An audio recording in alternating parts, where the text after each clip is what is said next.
They said gray paved the way, changed the rain, released the pain, least you sane, getting paid, trend setting, brighter days, doper rap, night is set, high and deadly, I'm a fighter jet, journey. What's good, everyone? Major League Pod in action right now. I am Rob Kammer, host of the MLW Confusion podcast. With me is the master of Mid-South Mayhem, Muffins Martinez. We got a big shoe to cover today. We are going over Fightland, the big MLW pay-per-view from this past weekend. 4 big matches, so a little light on the match front, but we'll kind of cover why here in a little bit. But the show itself starts off heavy with the the ladder match, but we'll call it a TLC match, or whatever random gaga we want to call, whatever we think it is match. Second Gear Crew is challenging once again for the MLW Tag Team Championships against the Calling. Calling being represented by the main duo of Akira and Ricochet Page, and the Second Gear Crew being represented by Matthew Justice and the one called Manders. What did you? I try to shoot to you when you take a drink. That's how awesome of a host I am. What did you think of the match, Muffins? Once again, I'm still not the best guy when it comes to like these hardcore matches, but when you say the TLC match, I can get more into that. I mean, the match did what it was supposed to do. Hopefully the changing of the guards now with the tag team belts getting switched over to the Second Gear Crew, but I enjoy the match for what it was. I like that type of big messy accident looking type of match. Everybody's going around breaking stuff, going through tables, doing crazy stuff like that. If it's just one match per pay-per-view or show, I'm fine with it. When it's every match turns that way, then I lose interest quick. But it did what it was supposed to do. Second Gear Crew finally won the tag team belts. We saw what happened afterwards with the Calling. Now Akira no longer being a member of the Calling.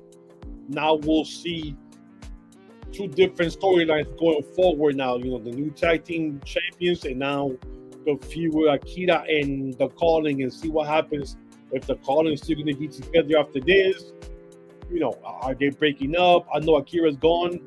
Now what happens with Shane and the other guys, Teflon or Talon and Cannonball, and see who else comes into play, because they need some type of star name in that group, because other than that, just scrap it already and get it over with.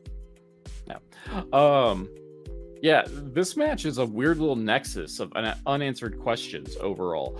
The combination of let's face it, the possible falling apart of both stables in this situation. Yes. But to kind of echo your spots, I thought this match was perfectly acceptable. I expected a car crash, and that's exactly what it did. And I don't say car crash in a bad way that nothing worked out. Like this, it did exactly what it's supposed to do. It was a hardcore brawl that brought in every weapon that they could, except for the barbed wire bat. Ricochet Page being a party pooper, not letting Akira use a barbed wire baseball bat. Yeah, man. Sad face on that one. But yeah, it was. Did what it's supposed to do. We have a changing of the guard situation for the tag team championship. Akira, who not arguably, really by crowd reaction, is gotten himself incredibly over. And that's something I want to point out is during the entrances, the crowd was already chanting for Akira, and really only stopped once the Second Gear Crew came out, and they're massively over with the crowd as well. And that whole chant with Akira started at last month's pay-per-view when he was going against Rocky Romero. And we actually got to see him wrestle in match, and not being all hardcore death match like he's always good for. He actually wrestled in match, which made me respect him even more and kind of turn my opinions of him. Okay, this guy can actually wrestle if he wanted to. So, right. There's a reason he's Death Catch, and that's why he can get 1 minute he can hold his own with Rocky Romero, the next he's falling off ladders and getting DDT'd on the side of a chair for whatever reason. I don't get that. So, but he is now, I'm assuming, officially out of the Calling, and that just leaves the core group being Ricochet Page, Talon. Or Teflon, because he got electrocuted and it bounced right off of him. I forgot. I got stuck on the name. And Jeff Cannonball. So yeah, I'm curious to see if this is going to kind of just fizzle out for the calling once the Akira feud is over, or if they are going to bring in some fresh blood. I think they do need some name value kind of coming in, because they had Raven, lost Raven. They had Delirious, lost Delirious. Had Mandy Leon, lost Mandy Leon. So really, unless you know what a Jeff Cannonball is, the only one with any name recognition is Ricky Shane Page, and we don't know, officially speaking, who Talon is outside of just generic gas mask dude number 9 who can actually work. And Raven was more of a figurehead than anything else, because he didn't do anything. Yeah, and he didn't last entirely long on that one. Like and then 2 shows, maybe a couple of shows, if that. Yeah. And then moving over to the Second Gear Crew front, I'm just going to point out that this was a terrible wrestling weekend for me. That one called Manders gets a title.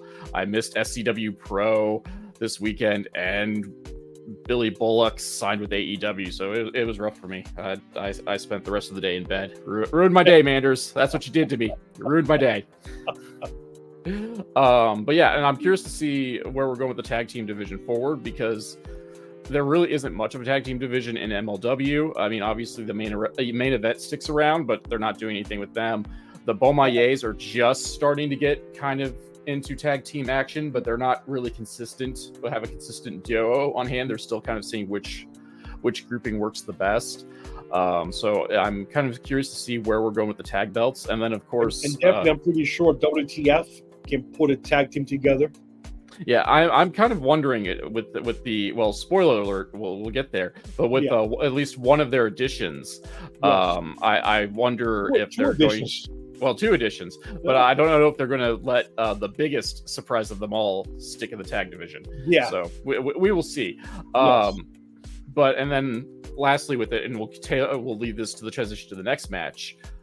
What's next for the Second Gear Crew, potentially without Mance Warner? So, spoiler alerts, match number 2 of the night is the loser leaves MLW match between Matt Cardona of WTF and Mance Warner. And like, this was one that I just due to booking, I could see going either direction. Like, this was one of the rare times where I can't go like, yep, there's our winner right there. Like, I figured Second Gear Crew is going to win the tag titles. I figured Alex Kane was going to retain. Yeah. I figured the Luchadors for another feel good moment would allow Ichiban to kind of carry over the momentum with Masquerada Dorada.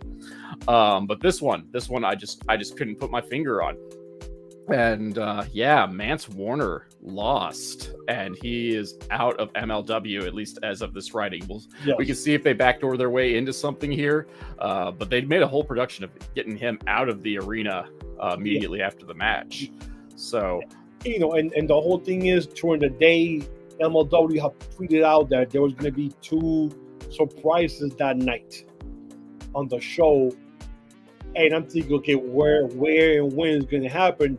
One surprise being Steph Dillander coming out towards the end of the match. And actually, I will say, I actually enjoyed this match. I'll be honest, I actually enjoyed the match. And then Steph Dillander coming out really surprised me, because I wasn't expecting her to come out. And then because I always see her aligned with Cardona. So, and then we know, outside in real life, that her and Manders are a couple. So I'm thinking to myself, oh shit, okay, well, she comes in now to help Manders, because they dating in real life, but she's part of Cardona's little crew or wherever they go. So the Swerve thing kind of caught it by surprise, and she helps the match. And then afterwards, they have a little interview on top there where she says, I love you, Manders, or whatever, we're dating, but, it's all about the money, blah, blah, blah. So she kind of explained why it happened and why she did what she did. So, yes, surprise number 1 definitely surprised me, because I wasn't expecting her to be there, since we haven't seen her since Cardona came in, 3 pay-per-views ago. Yeah. So I was kind of surprised that they finally brought her in. I was like, okay, wow, Steph Dillander's here. Yeah, I thought that was interesting and didn't see that one coming. It big picture, it doesn't surprise me, but coming in how she did very much surprised me. And then I'm not gonna lie, I didn't know Mance and Steph were a couple until last week, maybe a week and a half ago, that was Twitter tells you everything, bro. Oh, yeah. Well, and I only found it out because of Matt Cardona tweeted out WTF when there was footage of Mance and DeLander making out backstage at GCW while a brawl was going by, and I was like, well, that's interesting. And of course, Cardona, a lot of what he tweets out is in character, so I kind of like that is interesting, but just kind of like filed it away, and because nothing was really coming out that Steph was coming into MLW. Exactly. So she kind of like did the double swerve, stopped Cardona from swinging a chair, but then I was also responsible for the downfall of Mance. And I did think the promo wasn't the most eloquent, but whatever, it got the story told of that she doesn't feel bad for turning on her boyfriend and it's not about the money, it's a business thing, whatever. But there's no friends in professional wrestling. Yeah, exactly. I actually like the move that maybe I was thinking after, like, oh wow, okay, she's here now. She adds another name to the featherweight division. If she, might wrestle in the featherweight division, I said, okay, that's a top name out there, in indie land, that she's a proven wrestler. She was in NXT for a while before they did the last cuts there in Uncle Vince's world before he sold everything, and now she's here now. So I'm thinking, okay, she puts another body and name towards the MLW for the division. So now I would love to see matches between her and Becca whenever she decides to come back, or Janai Kai, or Delmi Exo in the future, Seda Steel, stuff like that. So I was kind of intrigued in that way after the match. The different ideas in my head rolling, like, hopefully she's here for a couple of months, like she gets to wrestle. So, right, and like regardless of what her role will be, excuse me, regardless of what her role will be, she's going to be an addition to the company because she adds to Cardona's act. Yes, and that they're an established, like they've already got that rapport on the indies. Oh yeah, my God. And then of course she's going to be a solid hand for the featherweight division as well. I mean, those guys are together like in every company that either she wrestles or he wrestles. I mean, even in Japan.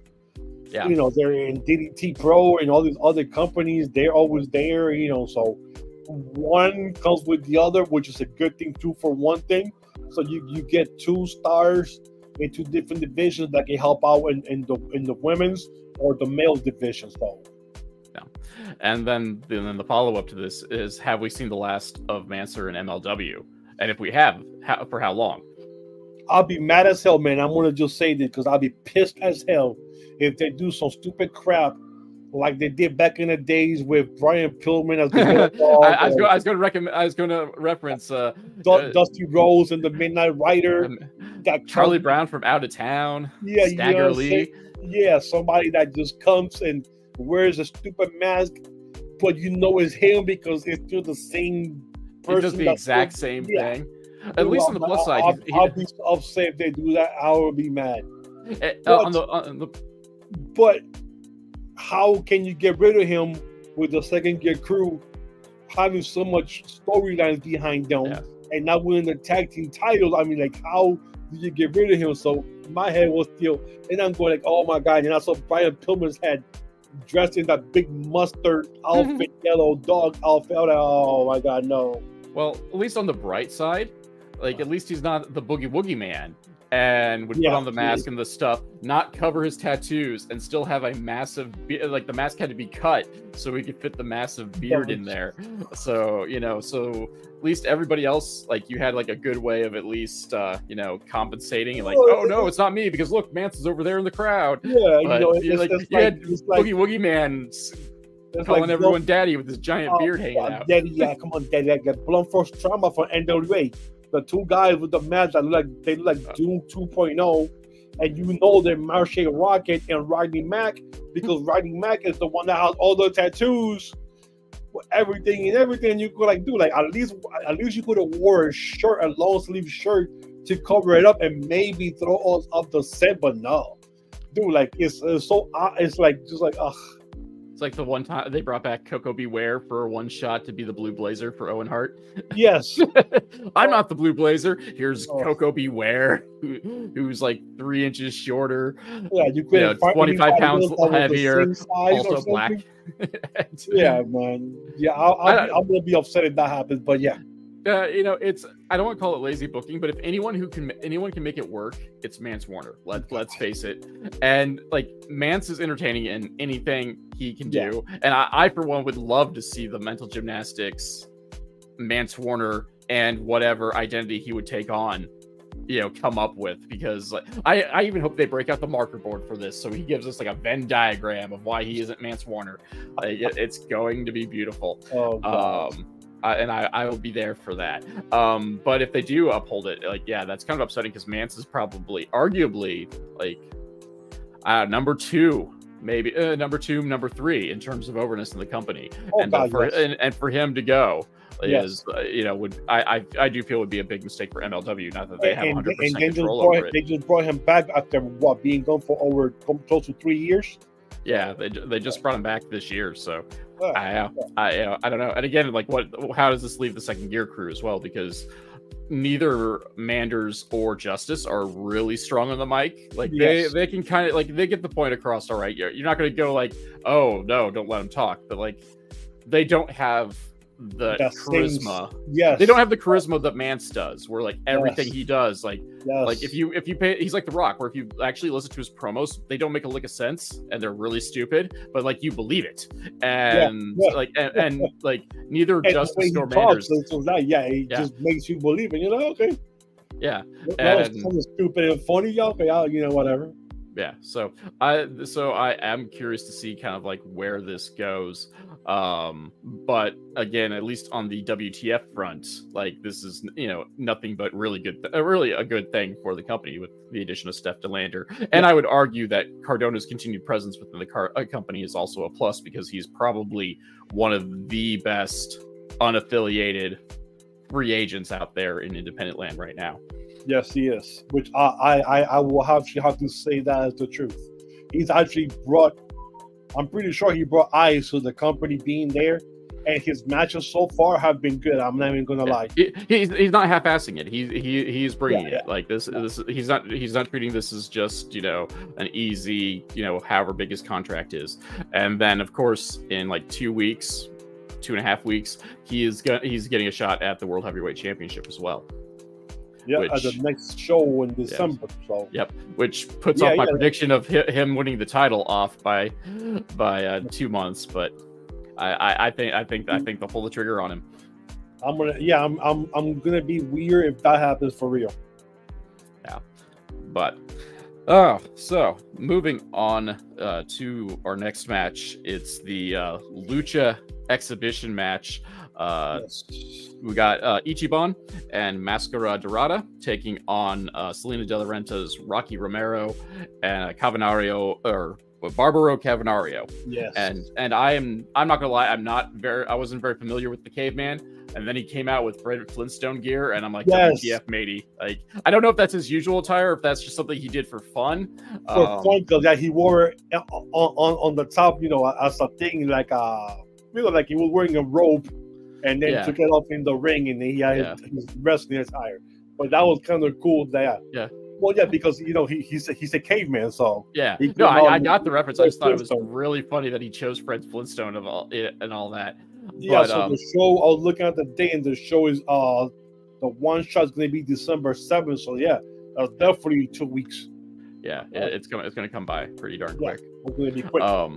But yeah, I will say, like, I'm vaguely familiar with every person in this match except for the Caveman, and dude could work. Like, I was really impressed how agile he was for a guy his size. Like, he's no Taurus, but the dude could flip flop and fly. And really early in the match, brought out the worm for almost no good reason, which I popped for, because I'm a big Scotty 2 Hottie fan, and anytime someone can break out a worm in a wrestling match, I am down for it. But overall, it was an awesome match. I'll be honest. I love the match. They were representing Promociones Dorado with my homegirl Salina de la Renta.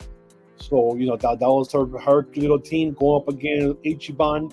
We already know what Ichiban is the number one contender for, what is it, the MLW middleweight or open weight? Middleweight title. So I'm pretty sure he'll get that in next pay-per-view one shot.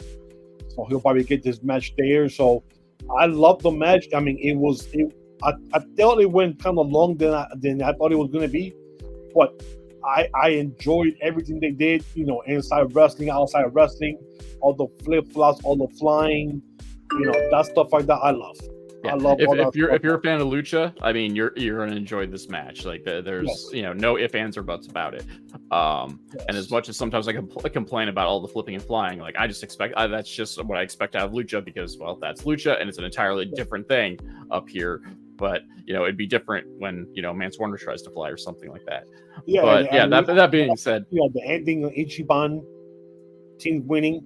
Yeah, I'm the one surprise I got out of this is I kind of figured Ichiban would be the one to get the pin, and they didn't. And despite him winning, his team winning, he didn't get the pin. Yeah. Well, the surprise I told you, I was surprised Dorado won. I'm like, oh shit. Yeah. I'm thinking to myself, well, shit. I hope it's not the same two guys getting, the guys from CMLL getting the pin and both the pin and the getting pin. So, yeah. But yeah. So yeah, I was thinking the same thing. Like, Ichiban should have won that, to build more momentum for whenever he gets the title shot. Yeah, help continue the feud because then you even have because of that, then you have less of an argument to keep him away from the title, or at least getting a match. Whereas now you could Salina could just be like, psh, you didn't even win the match for your team. Like, what makes you think you actually belong here and whatever? Which, I mean, she might pull that out. I don't know. We'll see how this goes. But in this match, in terms of storytelling, was probably the most likely to fly under the radar because it didn't give us any further questions really, and it didn't answer anything at all either. Which, I mean, that's fine. Not every match has to do that, especially just because lucha does 90% of its talking in the ring anyway. It's not necessarily a giant promo driven thing, and especially compared to the rest of the stories, this one is something that can slow build a little bit more than what's going on with the calling and second gear crew. It's been boiling for 6 months plus. What's going on with Cardona and Mance, that's been going on for 3 or 4 months now. And plus whatever WTF's going to do, because once they've announced their formation, they kind of became power players as well. Just by default by having Matt Cardona and bringing him into the company. But, all right, 4 matches. It is time for our main event. Yes. MLW Heavyweight Championship. Jacob Fatu trying to become a 2-time champ against Alex Kane. This match went on forever. 48 minute New Japan wrestling match. And I'm thinking to myself, I think this got to be the first time ever MLW had a match go over half an hour. Because I can't remember the last time I seen a match go that long in MLW. Yeah. So I was like, wow, this match just kept going and going and going and going. I'm like, okay. A lot of risky maneuvers, a lot of risky aerial maneuvers, especially on those chairs. Right. When I always get scared when they do those type of spots, because I'm thinking, man, these days somebody just destroy something so bad when they put those chairs back to each other and then go to the top rope, and I don't know, man. It's always scared me. Like one of the days, those chairs are not going to spin like they're supposed to, and clack right in the middle of the spine. And I don't know, man. That's if you're lucky. That's that's not counting. My biggest fear is that the chair doesn't go flat and it pops up and ends up impaling a guy. That's my biggest fear whenever things like that happen. The only times I'm remotely okay with it is whenever the somersault senton into the chair kind of thing, where a guy's sitting in the chair and the guy does the tumbleweed into it. I kind of accept that because really most of the time worst case scenario is just the guy's going to come really hard down on his back. But But like the big selling point for this match, especially online, was really just the fact that it went 48 minutes. And I will be the first to say, and everyone seemed mostly positive about it, but I will be willing to just, you know, eat the shit for it. And I didn't think it needed to go 48 minutes. I thought it ran like almost 20 minutes too long, honestly. I would have been happy like close to 30 minutes. I think I would have been happy, close to 30, maybe a little bit over 30, 32, 33. But 48 minutes, I was like, holy shit. When he said the actual time, 48 minutes, I was like, what? Yeah.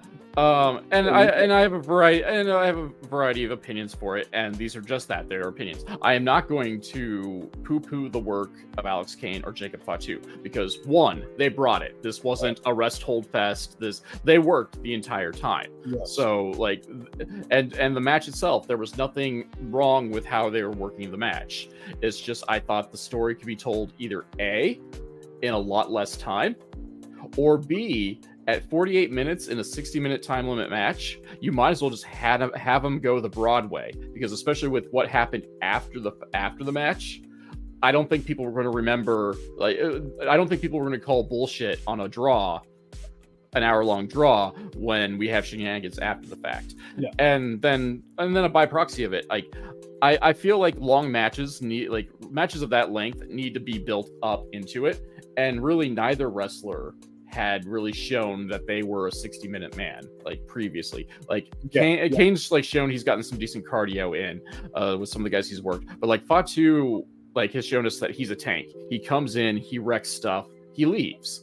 And so like for him to go 48 minutes outside just saying like, dude took everything I could, like outside of that, like I don't think it necessarily made a narrative sense to go that long, because especially like every other defense Fatu's had with the belt like never went that long, and he's taken a lot of, and he's like looking at his match with like Laparca, for example, where he took an awful lot of punishment in his world title defense against Laparca like 3.5 years ago.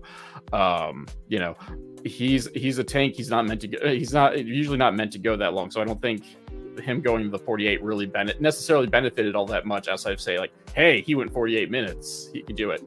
Yeah, and then the thing that I don't like about the whole setup too is like not too much people were there. I didn't see it being packed as usual there this time around, and people were more quiet than usual also when the match happened. But all this cursing by Fatu inside the ring, and you can hear everything he's saying.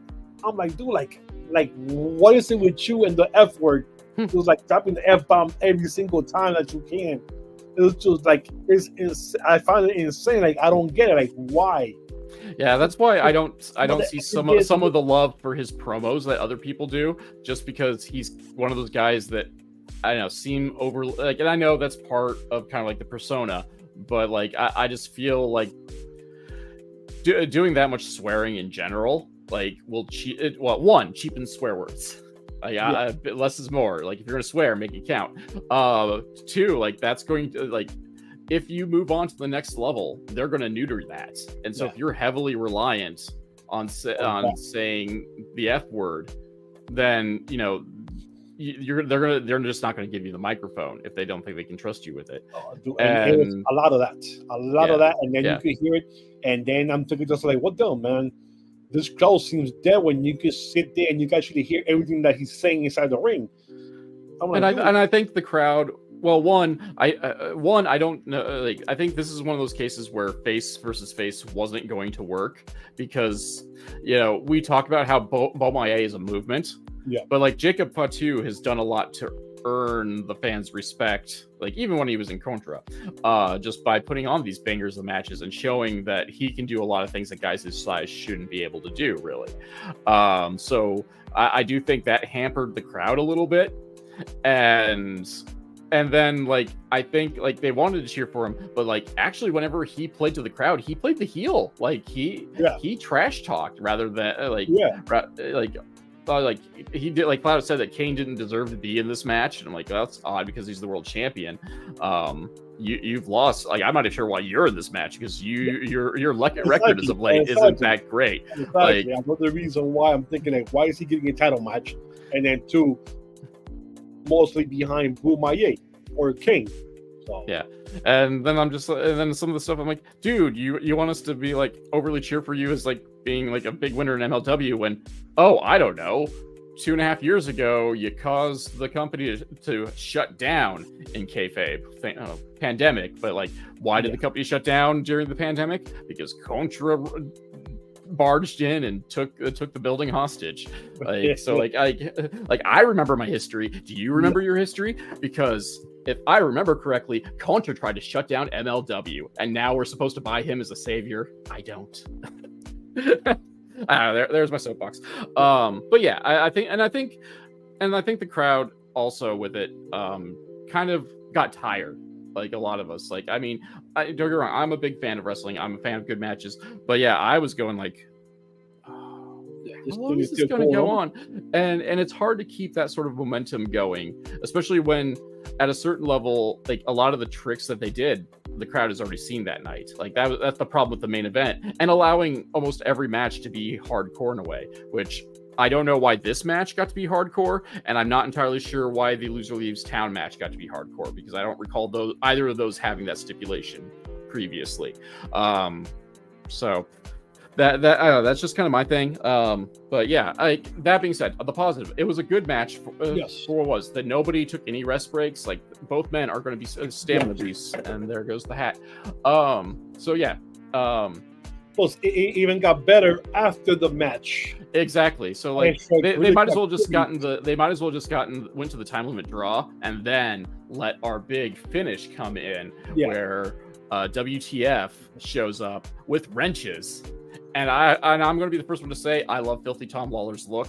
The Daisy Dukes half torn tank top and a bandana. It was great. Loved it. Yeah, and they brought that, and then they're beating everybody up. Then the big guy comes out from their team, which I found out who his name was, and I already forgot what his name was. Yeah, Joshua Bishop. I didn't realize he was that big. Like I'm not terribly familiar with his work, but I've seen him around, and I just never realized that he was a full-on hoss.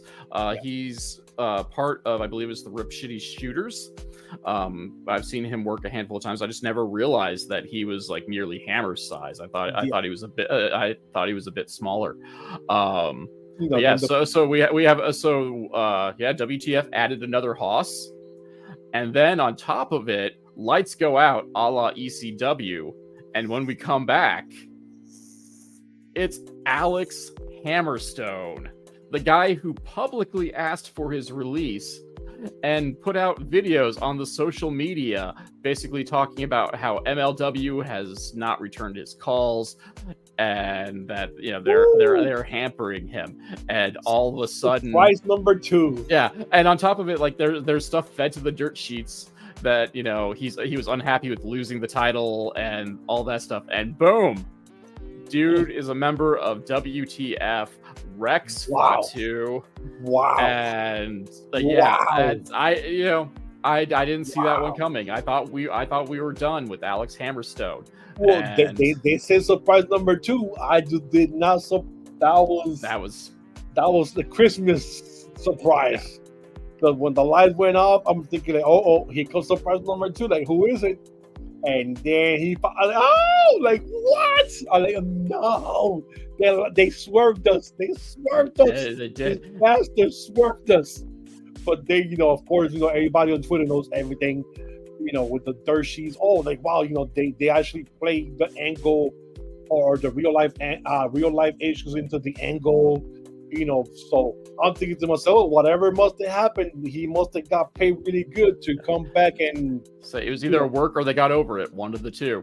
And either work, like you said, they got over it because he got paid. He definitely must have got paid, because there's no way in hell you're gonna come back after you making videos and stuff like that, unless they're gonna give you some money, some extra money on top of what you were making now to come back. And kind of like, okay, let's just, so then they make it say, oh, well, MLW released them, but then WTF signed them.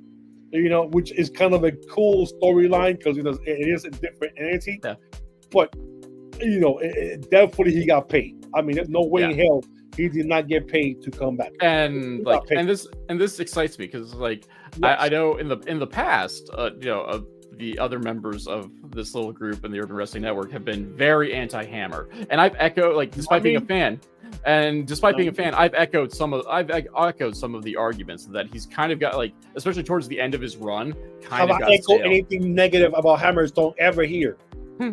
Actually, I think you're the one that's been totally positive. I've even been a little bit negative, but but I've always qualified it with, like, I still like the guy, but like I admit, like, at the end of his title run, like, I felt he was getting kind of stale, and boom, we hit the reset button on this dude. And I'm really kind of excited to see where we're going with this, because one, I also think, and I think Hammer works better as a heel anyway. Like, dude's jacked and better than us. Like, why shouldn't he be a heel? He was a member of the Dynasty. Yeah, with the Dynasty, God, Jesus, one of the best groups and one of the best things MLW had going at that time before, MJF got bigger and, left.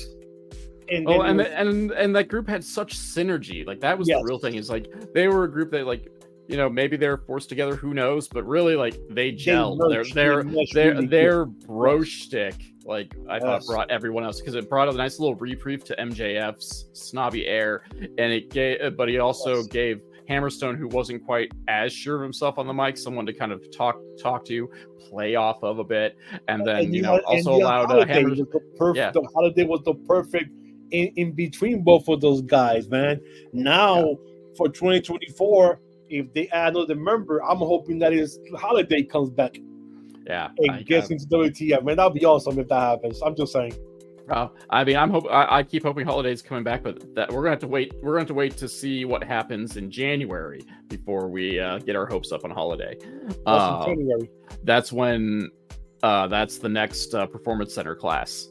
And they've only announced like 2 or 3 names from the last tryout. So far, I know. But the thing is that they just haven't announced. I've heard that there's more names that just haven't been announced yet. I've just not ever heard who. Yes, because there's actually been people from college so far. So we can't rule out that Holiday might be WWE bound, but we won't find that out unless he announces it or someone else announces it. We probably won't find out until January. The league who announces it first, and then everything else comes out afterwards. Yeah. So we will see. But yeah, I'm actually really, like, as much as I want to, like, poop on MSL and his scene chewing, like, overall, I'm really excited to see where WTF is going, just because of all the parts. And they added the what you said, Jacob Knight. Now you put me on the spot, and I magically forgot it. The new guy they brought in. Yeah, Josh Bishop. There we go. Bishop, I'm sorry. So now you got Bishop, which was intriguing, but then now you got Hammerstone, which just kind of put them over the top. So you saw WTF being built, and we're going, and now here they just did this, boom, and you go like, wow, now that is the way you give a statement of a crew. Yeah, and they made it interesting. Very and much then you so. go over to the Calling, who has been still since day one, even with the Raven thing, and they're going on the opposite. They were losing people because then Raven left, and the 2 couple got so and then they just kind of got stale, and then Akira left now, so you don't know what happened to them. But you go like this now. WTF has been built the right way. Yeah, and I think with the new additions, like, really bolstered the group. I mean, even on paper, the original formation of it was pretty solid with Snitsky, Davey Boy Smith, and Cardona. But Smith. Yeah, he's all because of the injury or the surgery that he has. So once he gets healed up, and and he's still part of MLW, he comes back. He's still a member of WTF. Yeah. But the addition of Bishop, who's going to be an X Factor, just because he's not quite the name as some of the other guys, and then Hammerstone returning, like, you got the previous world champion, the guy who beat Jacob Fatu, on your team now. So, like, it's going to be interesting, and, like, if we can just stomach MSL in the process, like, it's going to be great. And I, for one, will not speak ill of Tom Lawler unless given a very good reason to. Because I do love me some Team Filthy. I would love MSL to wear a different outfit. Well, he has like switched up a little bit between Really? It's his, like his the same color. Well, it's the same color scheme, but at least he switched up from the smoking jacket to the tracksuit. Okay, dude, I could have sworn it's the same outfit every week. I'm like, dude, can you like wear something different, a different color? Like switch it up because it looks like the same damn outfit in every episode, every live show. I'm thinking that clothes gotta be musky as hell by now. The build's gotta be crazy, the dry build, man, because I'm like, wow.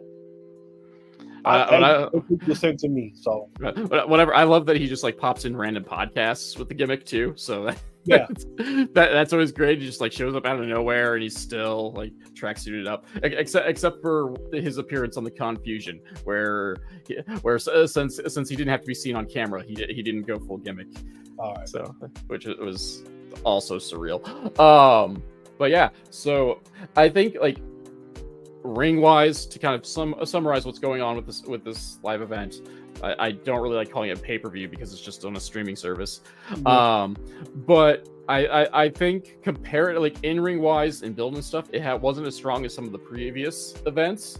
However, on terms of storyline development and asking questions like, where do we go from here? Yes. And asking these questions in a satisfying way. This is not like, oh, this is weird. Like, why would you do this? Like, this is like, I'm curious. Like, I do want to tune in next week to see what's going on. Yes.